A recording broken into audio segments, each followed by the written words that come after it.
प्रेरणास्पद कथाएं YouTube channel पर मैं धनंजय जैन आप सभी का हार्दिक अभिवादन करता हूं। दोस्तों, आराधना मीरा के पड़ोस में नई नई आई थी। पहली बार जब मीरा ने उसे देखा तो बस देखती ही रह गई। गेहुआ रंग, बड़ी बड़ी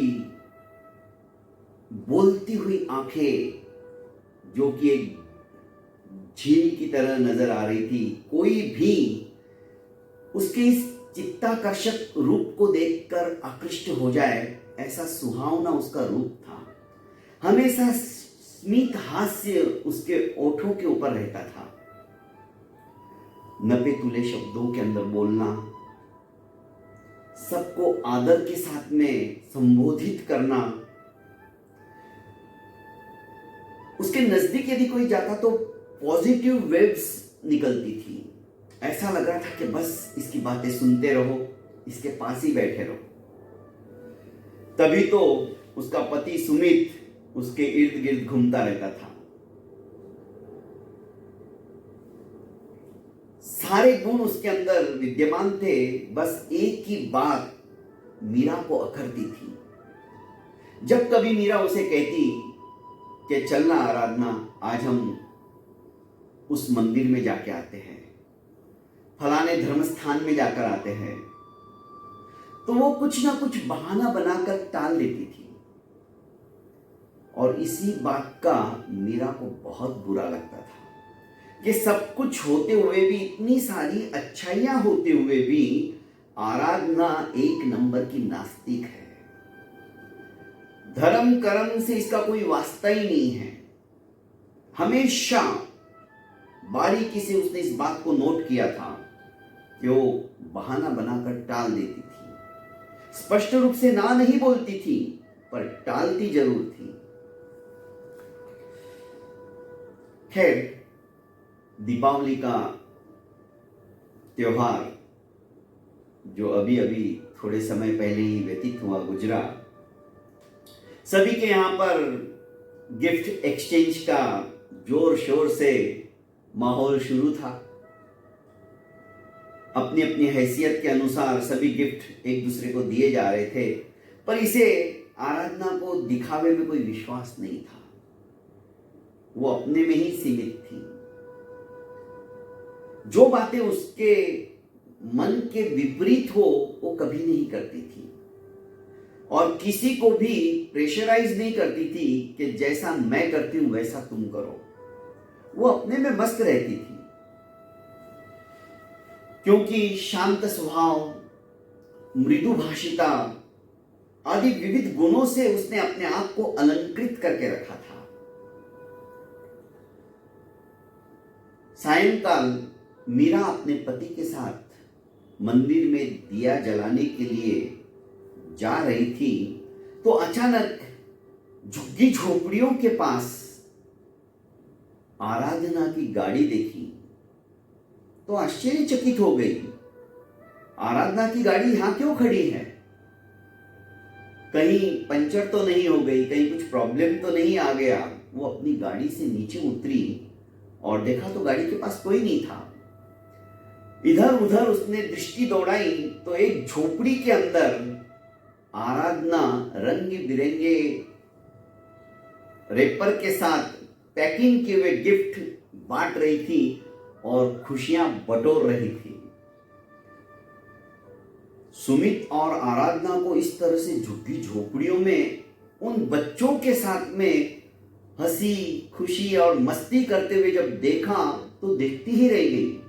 उसका यह रूप मीरा ने कभी नहीं देखा था, और ना ही आराधना ने कभी बताया था कि मैं ऐसा भी करती हूं। यही तो बात है दोस्तों, हम जो भी अच्छाई करें, जो भी अच्छा काम करें, वो बताओ मत, बस उसकी खुशियों को लूटते रहो। उन खुशियों का एहसास अपने दिल में समेटे रहो। एक ना एक दिन तो लोगों को पता चल ही जाएगा, क्योंकि उसकी जो खुशबू है वो महक छुपाए नहीं छुपेगी। वो तो दिगंत के अंदर फैलती ही चली जाएगी। और यही हुआ। आराधना की ये बात मीरा को बहुत अच्छी लगी। वो फटाक से उसके पास आई और कहने लगी, क्या बात है दीदी, हमें तो आपने कभी गिफ्ट दिया ही नहीं, हम तो इंतजार ही करते रहे और आप तो यहाँ पे मस्त गिफ्ट बांट रही हो। आराधना ने कहा, दीदी, जिनका पेट भरा हो उनको स्वादिष्ट भोजन का लुत्फ क्या होता है एहसास नहीं होगा। जिन्होंने कभी इस तरह का भोजन ही नहीं किया हो उनको ऐसा भोजन करा के देखो, उसकी खुशी उनसे भी ज्यादा आपको होगी। इतने में एक लड़की आई और मीरा का हाथ पकड़कर बोली, दीदी आप भी हमारे लिए गिफ्ट लेकर आई हो क्या? ये दीदी तो हमेशा आती है। मीरा ने कहा, मुझे नहीं पता था, भगवान रास्ते में ही मिल जाएंगे। मैं अभी घर गई और बहुत सारे गिफ्ट लेके आती हूं। मीरा ने अपनी गाड़ी का यू टर्न किया और अपने पति के साथ ढेर सारे गिफ्ट लेके आई और आराधना की तरह उन झुग्गी झोपड़ियों में उन बच्चों के साथ घुल मिल गई। और इस तरह से उसने दिवाली अपनों के बजाय उन लोगों को अपना बनाकर मनाई जो कि हमेशा दिवाली की इन खुशियों से वंचित रहते हैं, जिन्होंने स्वप्न में भी नहीं सोचा होगा कि हमारे दरवाजे के ऊपर भी कोई अपना आएगा और हमारे साथ दिवाली मनाएगा। दोस्तों, सुसंस्कृति फाउंडेशन हमारी ये संस्था यही काम करती है। हम किसी के ऊपर बोझ नहीं डालते हैं, सबसे सिर्फ एक मुट्ठी अनाज मांगते हैं, वो भी निर्लज्ज होके हक के साथ बोलते हैं कि आप यदि देना ही चाहते हो हमें गिफ्ट मत दीजिए, उन बच्चों की झोली भर जाए, आप एक मुट्ठी अनाज दीजिए। आप उनके लिए आपके ही कपड़े जो आप पहनते नहीं हो अच्छे से धोकर लॉन्ड्री में और प्रेस कराकर वो आप हमें दीजिए, हम उन तक पहुंचाते हैं। और आप हमारे साथ चलो तो सोने में सुहागा होगा। दोस्तों, यह फाउंडेशन इसी बात के लिए आज 4 साल होने आ जाएंगे, नासिक के अंदर पूरी अच्छी तरह से फैल चुका है। अब तो इसकी शाखा अंकलेश्वर में भी खुल गई है। मैं आपसे भी निवेदन करूंगा कि यथाशक्ति आप उन बच्चों के लिए, उन अनाथ बच्चों के लिए, जो HIV पॉजिटिव बच्चे, उनके लिए, जो किसानों ने आत्महत्या कर ली है, उन अनाथों के लिए आप भी फूल नहीं तो फूल की पाखुड़ी से ही दिन का 1 रुपया तो भी निकाल सकते हो तो साल का 365 रुपया होता है। वो 365 रुपया उन बच्चों की जिंदगी बदल सकता है, उनकी अच्छी पढ़ाई के लिए बहुत बड़ा योगदान हो सकता है। दोस्तों, उनके स्वास्थ्य के लिए आपका 1 रुपया क्या नहीं कर सकता है, आप भी शायद सोच नहीं पाओगे। आप जरूर इस महान यज्ञ के अंदर हमारे साथ जुड़ जाइए, मुझे बहुत खुशी होगी। बहुत बहुत धन्यवाद दोस्तों।